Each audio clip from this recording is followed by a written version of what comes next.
Então, nos perguntam qual é a função oculta das tempestades e dos raios. Sabemos que esses fenômenos, que são cada vez mais frequentes, têm preocupado e eles simbolizam e representam algo interior que não estamos compreendendo. Como serão mais frequentes e fortes, precisamos nos preparar nesse sentido para receber esses fenômenos e evoluirmos nesses assuntos. O trovão, por exemplo, nós sabemos que desperta, e o aguaceiro lava a sujeira do mundo. Não existem manifestações na natureza desfavoráveis. Todas as manifestações que existem têm sua razão de ser. E assim como não existe crise desfavorável em princípio, porque depende de como atravessamos a crise, saímos crescidos delas, assim é com essas coisas. Os raios cósmicos que estão por trás desses raios nas tempestades cobrem tudo com uma cúpula de proteção, os raios cósmicos. E os raios cósmicos são enviados pela hierarquia. E esses raios que nós conhecemos nas tempestades são uma espécie de contraparte desses raios cósmicos.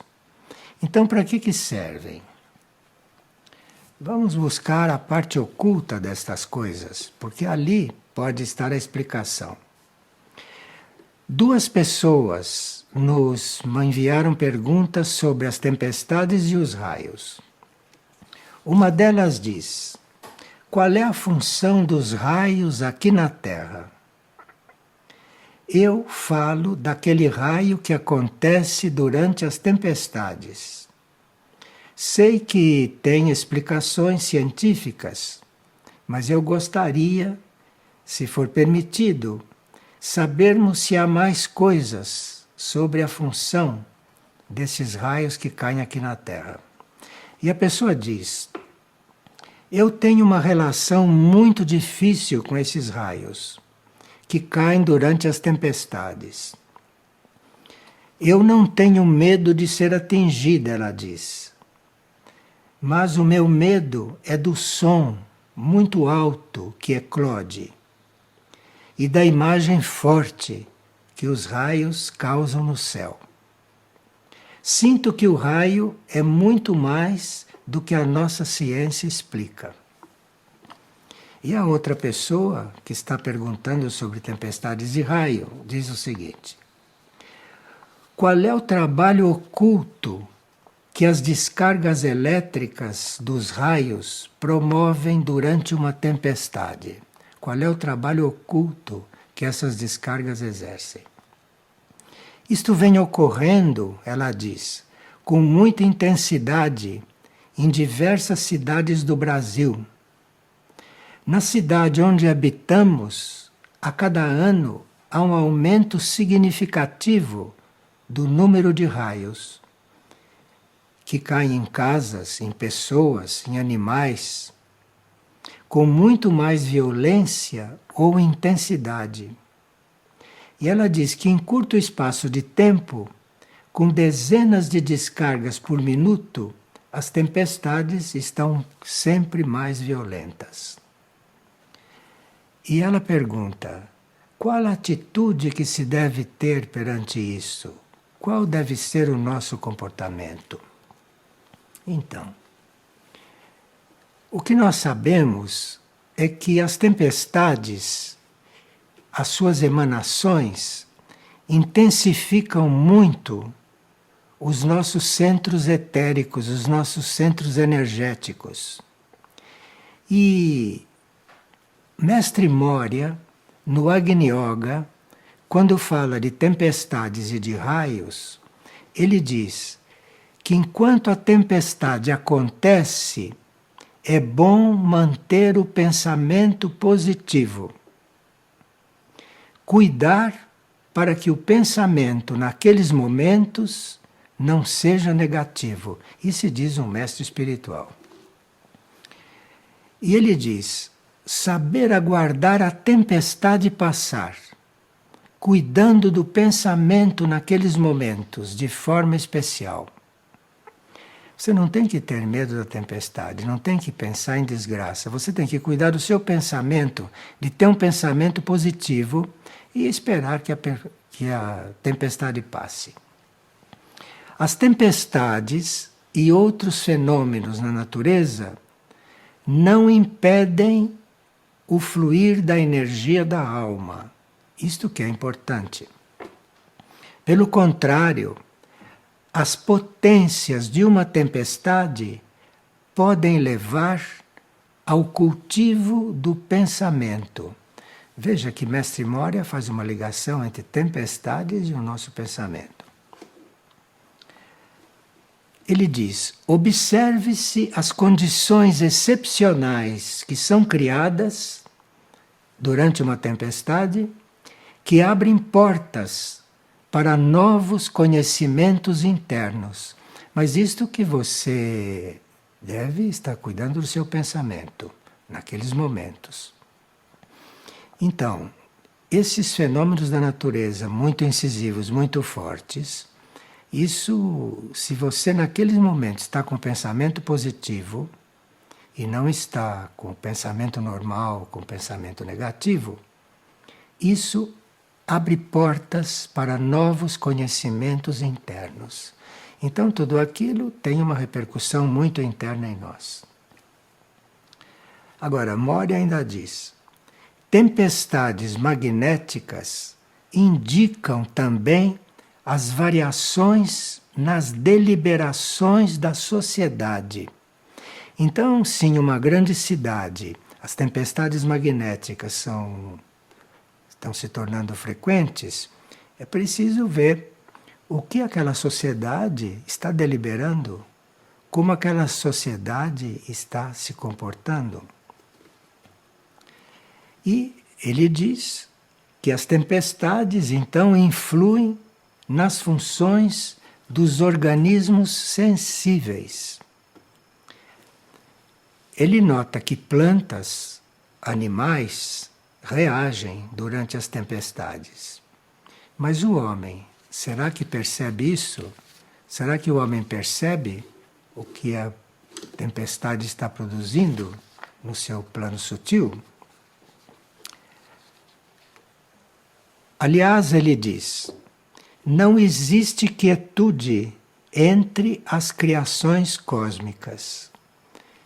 Então não vamos esperar que uma tempestade vá trazer quietude. Não existe quietude entre as criações cósmicas.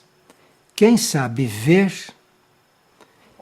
preferirá atravessar uma tempestade do que viver certos tipos de quietude, que podem levar à inércia interior.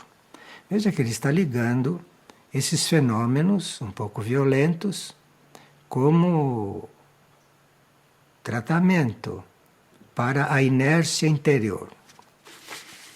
E agora os raios. Ele diz: temer a presença dos raios é uma grande frustração, porque deixa-se de receber os estímulos. Os estímulos são ocultos, não? O raio cai e você de alguma forma é estimulado. Os raios nas tempestades são símbolos de grandes impulsos. São símbolos de explosões que desenvolvem acumulações prejudiciais que ficam na atmosfera. E a vida cósmica compõe-se de ações, de atrações e de repulsões. Os raios simbolizam esses momentos de forte repulsão que o cosmos manda. E Mestre Moria, Amar, no Agni Yoga, nos diz que há muitas formas de nós compreendermos os raios. Temos que vê-los de forma superior, porque a hierarquia o usa de forma superior. E diz, fala como hierarquia agora, como hierarquia espiritual. Podemos enviar-vos o raio do aperfeiçoamento? Então, abri a vossa porta. Isto é, o aperfeiçoamento que a hierarquia nos passa é uma forma de raio. Podemos enviar-vos o raio do aperfeiçoamento? Então, abri a vossa porta. Veja os raios que nós temos aqui, são símbolos de tudo isso. Os centros planetários emitem raios que nos conscientizam dos mundos distantes. E o corpo físico raramente percebe as energias sutis. Então, esses centros planetários que nós conhecemos, Herques, Aurora, Mirnajá, Mistitlan e todos eles, esses centros emitem raios. E esses raios que eles nos emitem nos ajudam a nos conscientizar dos mundos distantes. Porque sabe lá o trajeto de um raio. Então, ele, de uma certa forma, nos coliga com os mundos distantes, porque ele vem de um lugar misterioso distante. A atividade da hierarquia, diz Moria, não está separada da lei da natureza. E essa atividade enriquece a consciência e não teria de ser aniquilada por uma explosão. A energia grupal pode tornar mais próximo o uso dos raios sem destruição de forças. Então, se nós nos unirmos, nós estamos trabalhando bem com os raios. A energia grupal pode tornar muito mais próximo sem a destruição de forças. Veja que há muita coisa oculta nesse ensinamento. Depois ele diz: que vida plena de aspiração é criada pelos raios de corpos espaciais. Então a hierarquia nos manda os raios dos corpos espaciais e nós somos com isso inspirados. Inspirados. Só que nós não devemos temer essa sensibilidade. Nós não devemos temer os raios cósmicos, os raios que a hierarquia nos emitem. As pessoas estremecem por causa do ruído. Está na hora de uma humanidade apreciar todas as qualidades sensíveis dela. E não podemos entrar contra essas ondas de fogo. Bem, cada manifestação dessas continua a sua ação por muito tempo. O efeito contínuo atravessa o espaço. Então, cai um raio, aquela manifestação continua a sua ação por muito tempo. Não termina ali a influência do raio sobre nós. Ao brilho do raio, me lembra ele, unem-se pequenas luzes que o enriquecem. E o fogo do espaço e a energia da alma representam a base da evolução. Veja como fala de uma forma cósmica e, ao mesmo tempo, localiza o assunto aqui na Terra. aqui ele diz que será um caminho para nós alegrar-nos diante do belo.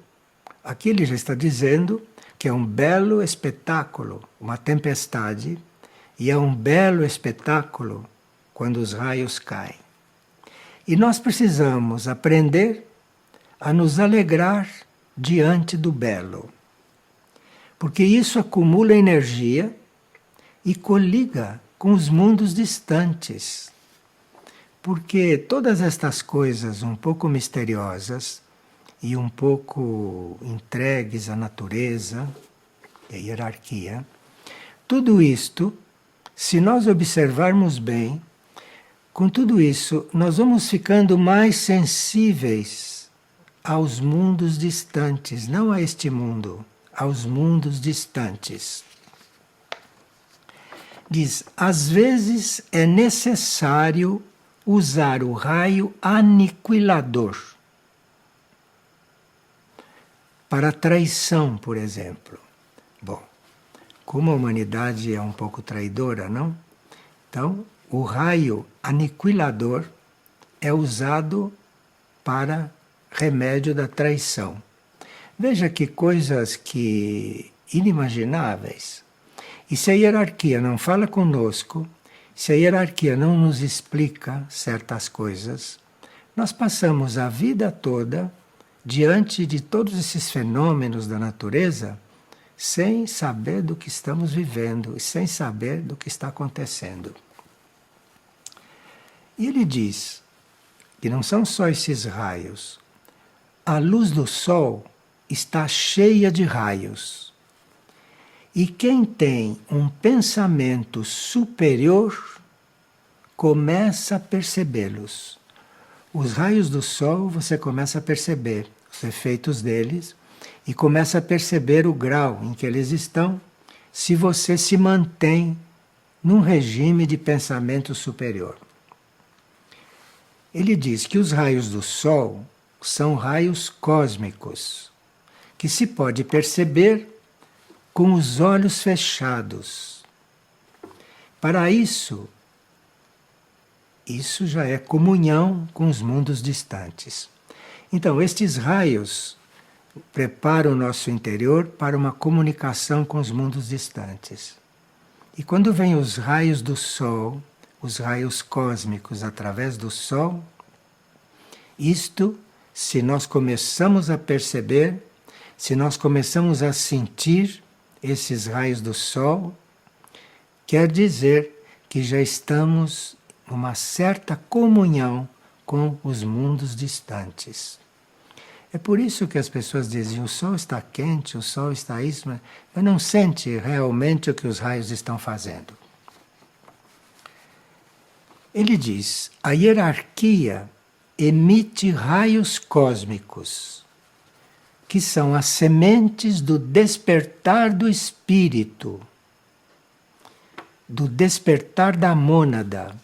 Então a hierarquia emite esses raios cósmicos que são para o despertar da mônada. E isto se materializa de uma certa forma. Então, os raios às quais a pessoa está se referindo, isto está nos despertando para alguma coisa. Bem, nós teríamos, diz ele, que reverenciar a nossa guiança espiritual para nos lembrarmos destas coisas. Isto é, nós nem nos lembramos do que está atrás de todos esses fenômenos naturais, nem nos lembramos. Mas, quando nós reverenciamos essa hierarquia, que no fundo organiza todas essas coisas, então nós começamos a nos lembrar de todos esses assuntos.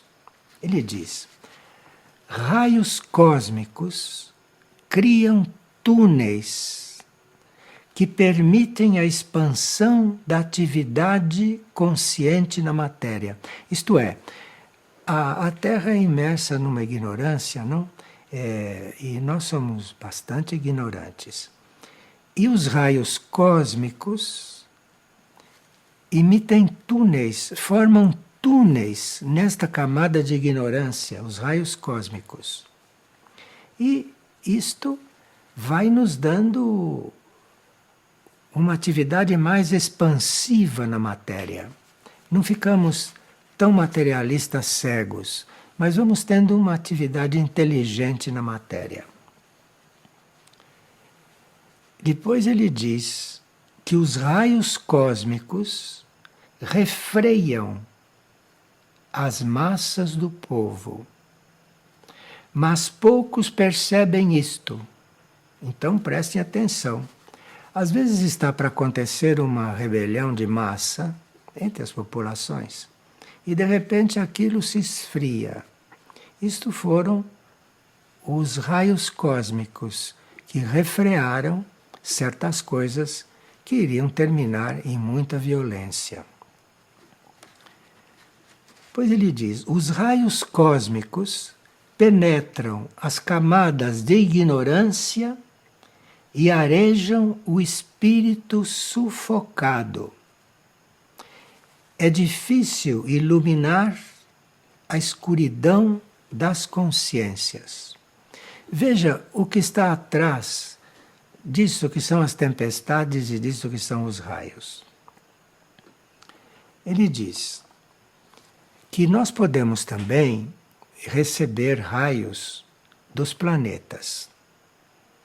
E ele diz que a Terra está doente como está, porque os raios dos planetas não estão podendo penetrar a sua aura poluída. Nós poluímos a aura da Terra, poluímos a atmosfera, e com isso a aura da Terra fica poluída. E os raios dos planetas, que poderiam aqui estar nos estimulando, cada planeta de uma forma, cada planeta de um jeito, porque cada planeta é uma entidade dentro do sistema solar. E esses raios poderiam estar penetrando e nos estimulando diretamente. Mas os raios do planeta, dos planetas, já estão encontrando dificuldades para penetrar aqui. E por isso os raios do Sol estão incidindo cada vez mais. Pois ele diz: relampejam raios rosados e a sublevação de uma multidão cessa. Isto é, uma multidão se acalma, uma multidão que estava para fazer uma revolta, de repente ela se acalma. Por quê? Raios rosados vêm do espaço e os acalma. Ocorrem até mudanças nas formas de comércio na Terra, assim como ocorrem mudanças nas correntes marítimas. Veja que são muito importantes esses raios. Raios dos sóis, do Sol, raios dos planetas, não? E que são representados por esses raios que nós consideramos apenas um fenômeno. Bem,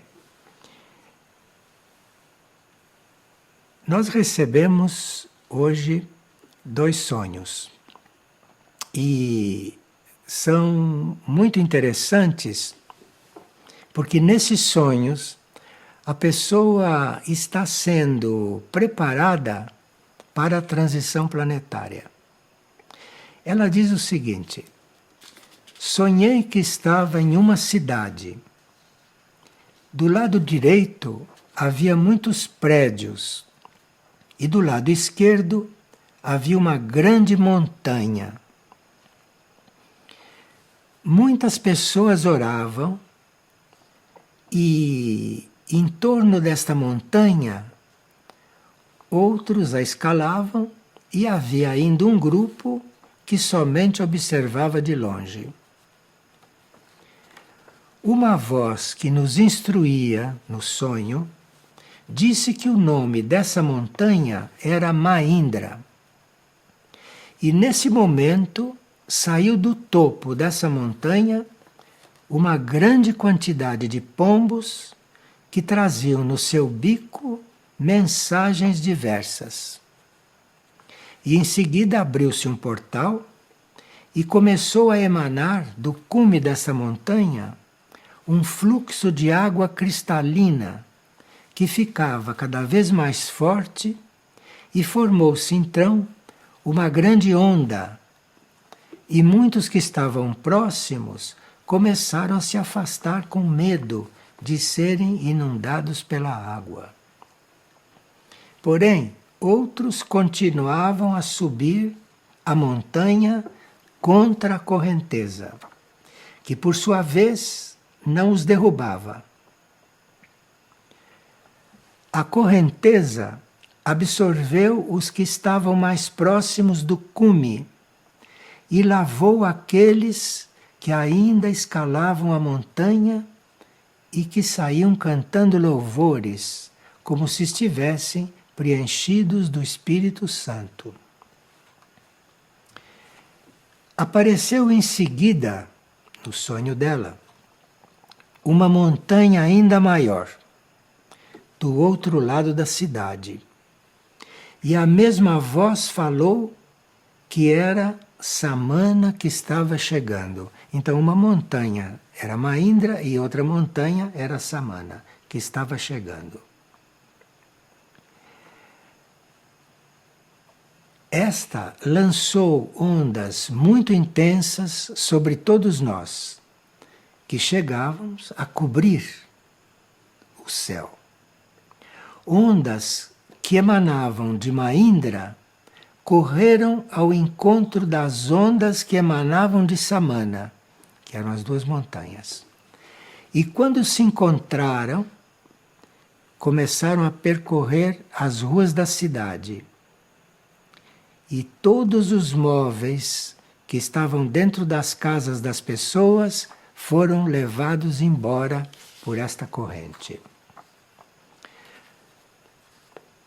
Aqueles que fugiram subiam em seus próprios guarda-roupas para não se molhar, e a água levava consigo os cabides com as vestes de seus donos. A onda levou a cidade, mas seus habitantes não perceberam. A onda lavou a cidade, mas os seus habitantes não perceberam.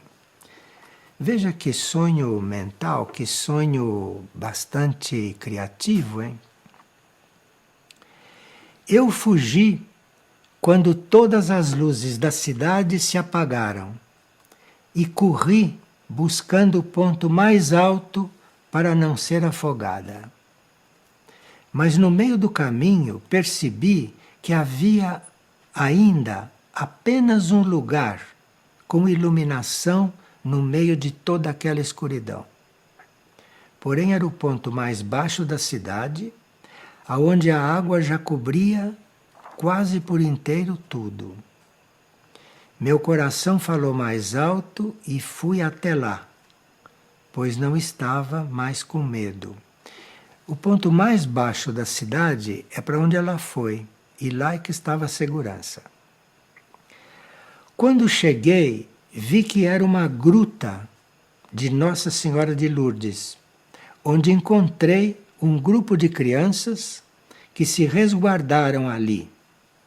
Fiquei orando com elas, me sentindo totalmente protegida, enquanto a correnteza nos absorvia com muito amor. Isto é, aqui está descrito, não no sonho desta pessoa, uma espécie de episódio que poderá acontecer em um momento de transição. Mas, nesses momentos, aonde é mais baixo, é ali que se está seguro. E é ali que estão as crianças, como vocês notaram. E depois nos mandaram também um sonho que indica serviço. Um sonho que está nos indicando uma oportunidade de serviço. Ela diz: vi em um sonho um cavalo marrom forte e bonito que carregava uma carga muito pesada, impossível de ser transportada, e quando ele caiu por não suportá-la mais, uma poeira muito densa se levantou e mesmo assim ele foi se equilibrando e conseguiu ficar em pé. E a cena me trouxe um sentimento muito forte de alguém. Bem,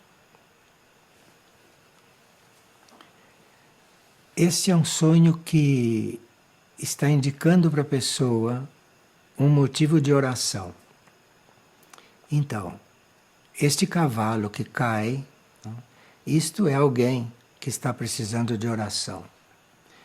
E alguém que cabe a você ajudar. E nós precisamos, a essa altura, aprender ou treinar, orar enquanto sonhamos. Porque vamos ter nos sonhos visões como esta. Este cavalo representa uma personalidade, não é símbolo de uma personalidade. Então, este cavalo que está exausto e que cai, você vê isso num sonho. Por que que você tem que ver isto? Isso está te pedindo oração para alguém. E depois, o outro sonho. Esse sonho muito mental. Sonhei com um quarto grande, com uma porta de aço bem grande e alta, aberta, onde entrava muita claridade. E eu queria fechar esta porta para não entrar claridade no quarto, mas não conseguia. Então, é alguém que não estava conseguindo, não é, que a luz penetrasse em seu ser. Muitas vezes essa luz quer penetrar e a gente não deixa, a gente a recusa. E ela sonhou com isto. Veja que nós teríamos que ter os nossos sonhos como oportunidade de ensinamentos. Acontece alguma coisa no sonho que quer nos ensinar alguma coisa. Veja o segundo. Sonhei com uma criatura fazendo 2 buracos enormes em uma parede, um ao lado do outro. E nos 2 buracos havia 2 barras de ferro, como se fosse uma grade. Então, isto era alguém que queria fugir e escapar de uma situação kármica, não é? E colocou ali as barras de ferro. Mas não vai conseguir isto. E esta pessoa ficou desconfiada que estes sonhos eram com ela. Sim, é possível. Às vezes o eu superior nos manda um sonho que fala de um modo geral.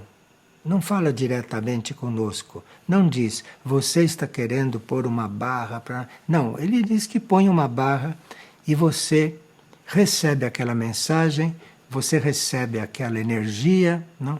E modifica qualquer coisa. E assim o nosso eu superior vai nos mandando sonhos simbólicos e sem nos sobrecarregar.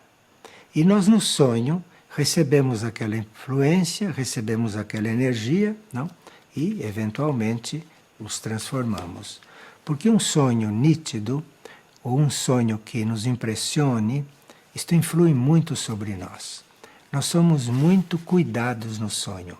Nós somos tratados nos sonhos, somos curados nos sonhos, somos atendidos nos sonhos, não? Como temos visto pelos sonhos que tem nos mandado.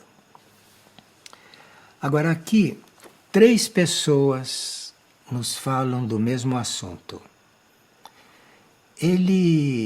A primeira diz que ela aderiu ao vegetarianismo e que depois ela se lembrou que na Bíblia existe o episódio da multiplicação dos peixes e que esta passagem bíblica contradiz o vegetarianismo.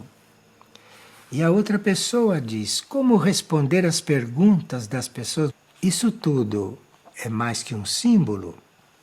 Bem, Jesus estava encarnado há 2000 anos e naquele tempo a humanidade era outra. E eu não sei se naquele tempo havia vegetarianismo, A humanidade era outra naquele tempo.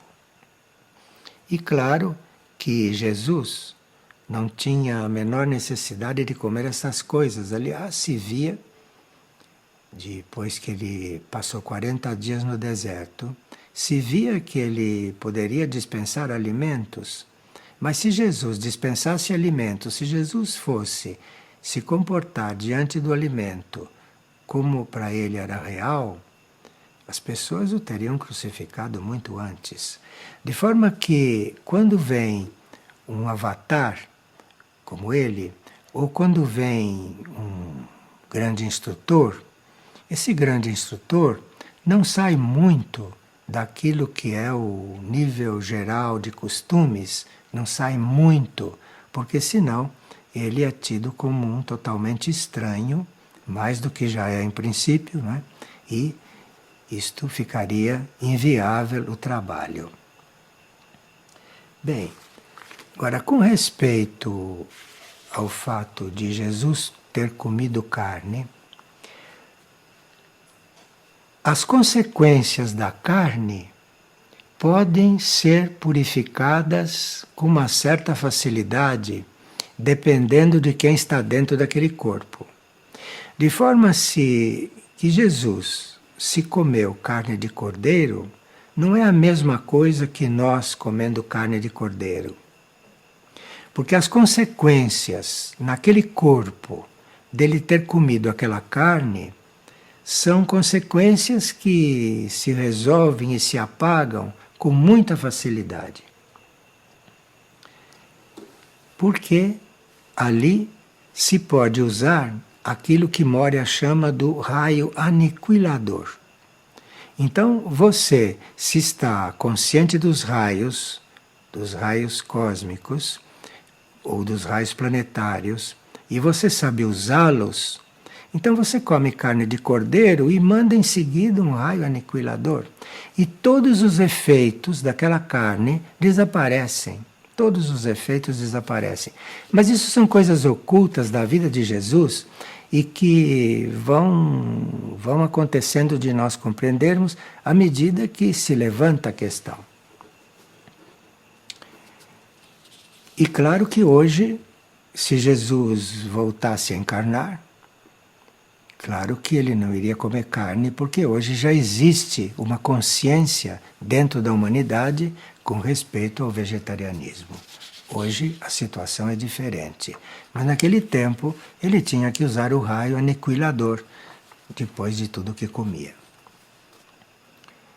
Aqui diz: tenho me encontrado num patamar que não conhecia até agora. Ou seja, tenho sentido dor. Tenho sentido fortes dores no corpo e tenho que fazer todos os paliativos para melhorar isto. Não sou uma orante muito fervorosa, mas tenho orado ultimamente pedindo o alívio dessas dores. E uma situação de desajuste que está ocorrendo na minha família, desajuste de meu filho, cuja mulher espera um outro filho e ele está muito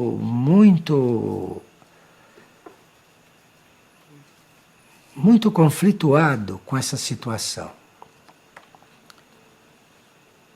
Se tenho que passar por tudo isso nesse momento, será que existe uma explicação? Porque esta pessoa se casou, teve filhos de forma muito planejada. Muito bem. E ela não está compreendendo como pode acontecer isto, essa situação em uma família que afinal foi formada com certo cuidado.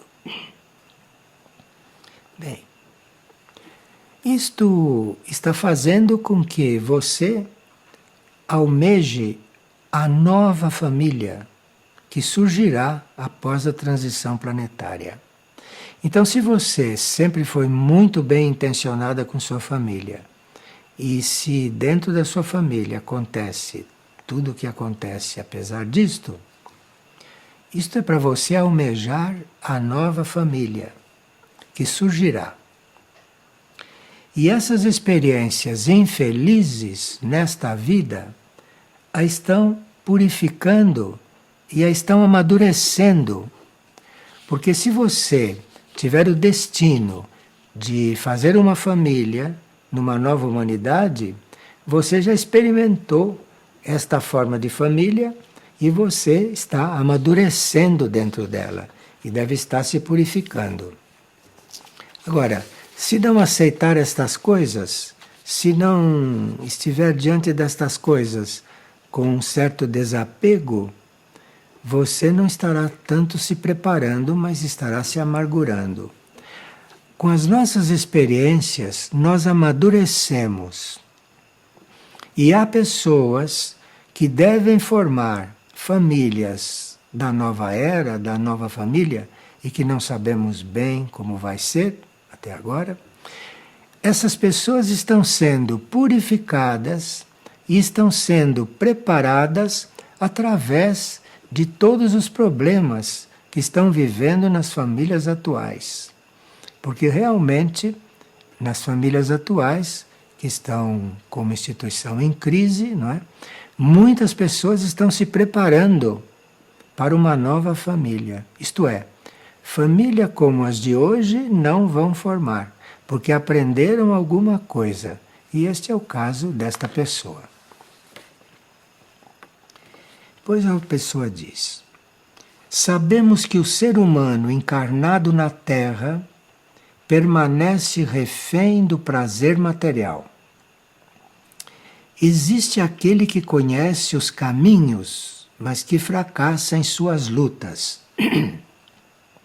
Neste período de transição, como se disciplinar? Pergunta a pessoa. Bem, você, neste período de transição, e se você está presenciando este quadro da sociedade de hoje, você tome as suas decisões conforme a sua própria consciência e não se deixe influenciar por aquilo que você vê em torno. Você não tem que estar olhando o que se passa em torno. Você tome suas decisões e faça sua vida conforme a sua consciência. E outra pessoa pergunta: será a meditação útil nesta época de transição? Bem, a meditação é um processo que começa a acontecer depois da vida orante. Então, você primeiro deve orar. Você deve primeiro ter uma vida orante. E o desenvolvimento desta vida orante leva você à meditação. Mas a oração você tem intenção de fazer e você organiza a sua vida orante. Mas a meditação você não pode controlar. A meditação você não pode fazer nada para que ela venha de verdade. A meditação acontece quando você menos esperar. Depois que você teve uma vida orante, depois que a sua vida foi realmente uma vida de oração, um dia você se encontrará meditando. A meditação, isso que dizem que fazem meditação, isto não é meditação. Isto são reflexões, são formas de reflexão, são formas de disciplina, mas não meditação. A meditação surge em nós quando nós já temos uma vida de oração sólida. O desenvolvimento da vida de oração, quando ela chegou no seu limite, é a meditação. Então a meditação acontece. Você não vai fazer meditação. A meditação acontece depois que você tem realmente uma vida de oração. E espontaneamente a meditação surge. E isto vai surgir quando você já está maduro na oração. Não pense que chamam de meditação trabalhos de reflexão, A meditação é uma coisa que acontece em nós, na qual nós sabemos as coisas diretamente, sem pensar, mas isso só pode acontecer depois que você cumpriu o seu processo na disciplina da oração. A meditação é uma consequência da disciplina da oração ter sido bem feita, ter sido amadurecida. Uma pessoa diz que recentemente recebeu instruções de que deve viver só de prana, viver só de conteúdo do ar. Bem, cuidado com isso, porque para viver de prana, para viver praticamente sem alimentos físicos, é preciso que você tenha um contato muito direto com seu espírito, com a sua mônada.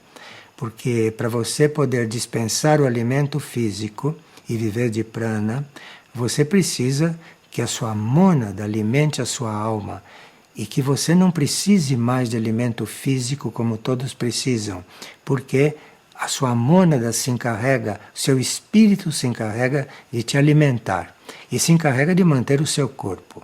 De forma que isto são coisas que teríamos que não perder muito tempo com elas.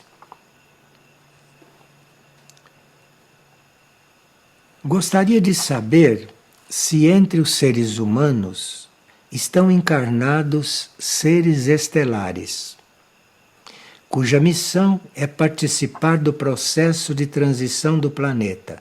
Sim, sim, existem sim entre nós muitos seres que não são da Terra.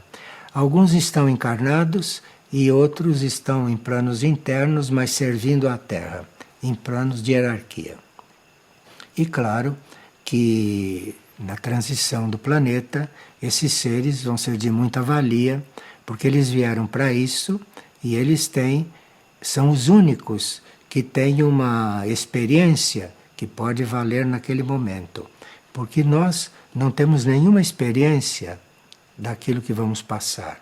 Nós vamos passar por coisas completamente novas. Então não saberemos resolver nenhum daqueles problemas que vão acontecer.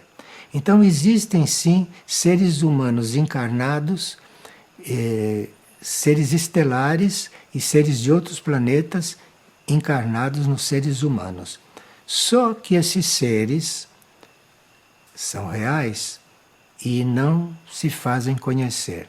Não se fazem conhecer porque seriam perseguidos e, no mínimo, aprisionados. De forma que os seres que estão aqui preparando esta transição e que farão as coisas que nós não sabemos fazer, estes seres existem sim, só que não se dão a conhecer. E se o despertar para o serviço nesses seres é um processo diferente do despertar humano? Bem, podem ser seres humanos, mas são seres que têm uma noção diferente de serviço, têm uma noção de serviço planetário ou de serviço extraplanetário, para estarem entre nós, sendo básicos aqui em certos momentos críticos, sem sequer se dar a conhecer. Então, isso são seres que são sim humanos como nós, encarnados, mas que têm um outro despertar espiritual, que estão em outro nível espiritual e que podem ficar fazendo todo este trabalho em absoluto silêncio e sem seres conhecidos, e sem serem conhecidos.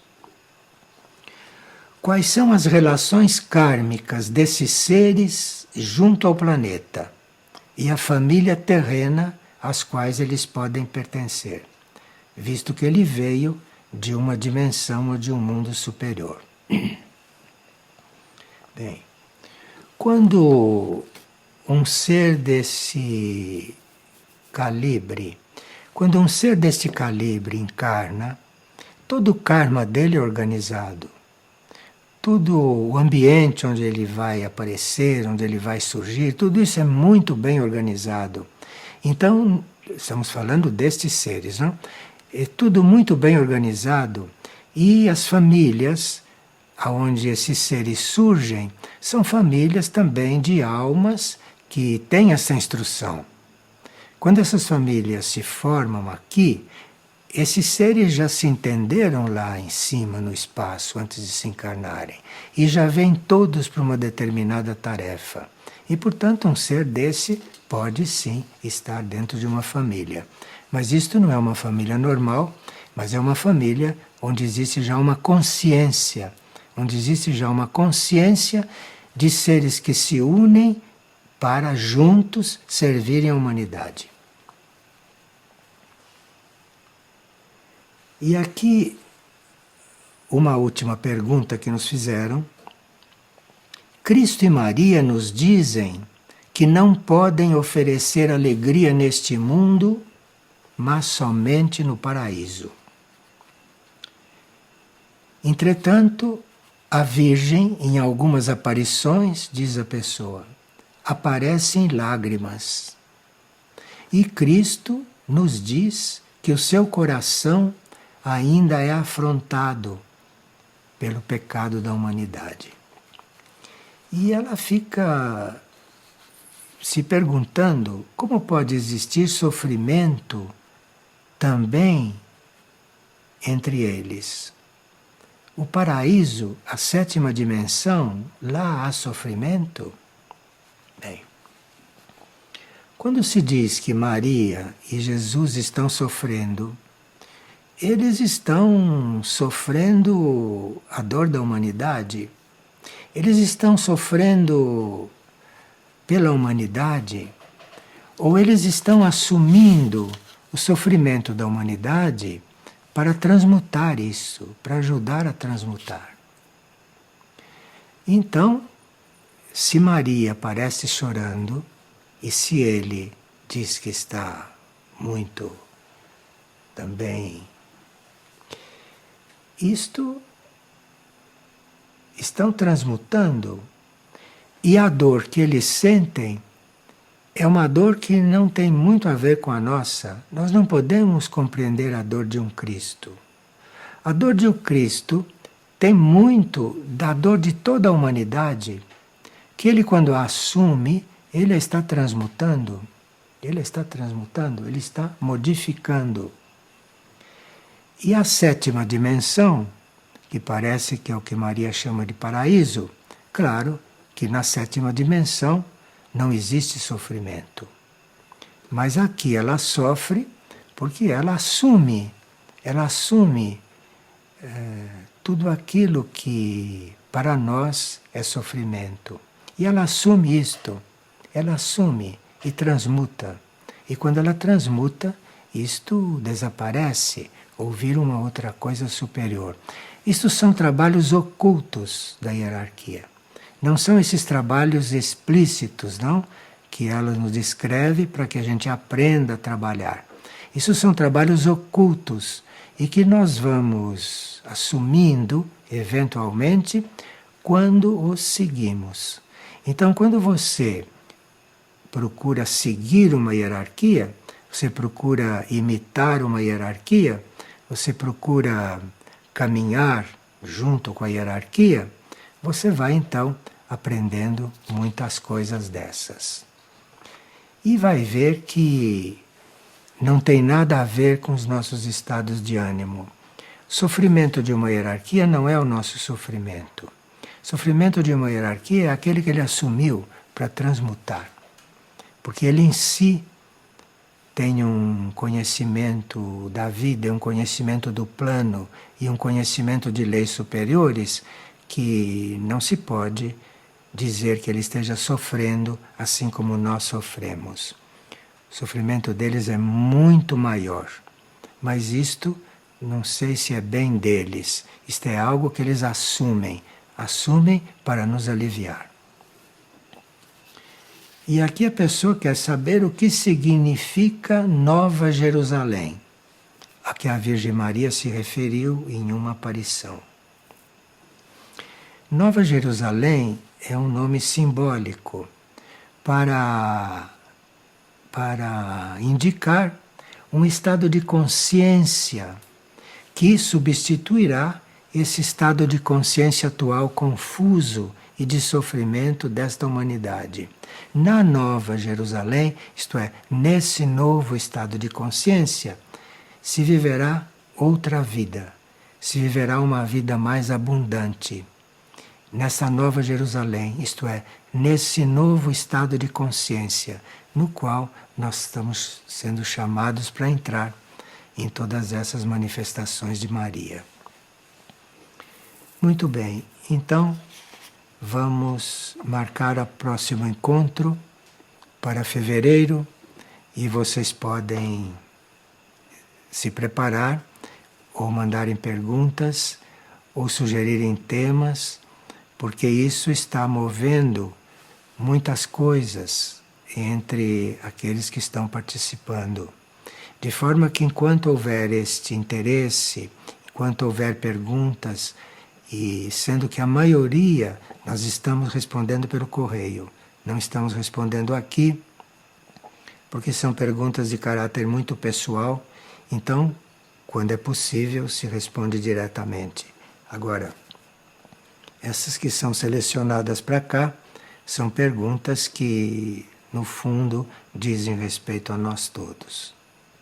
Muito obrigado pela atenção.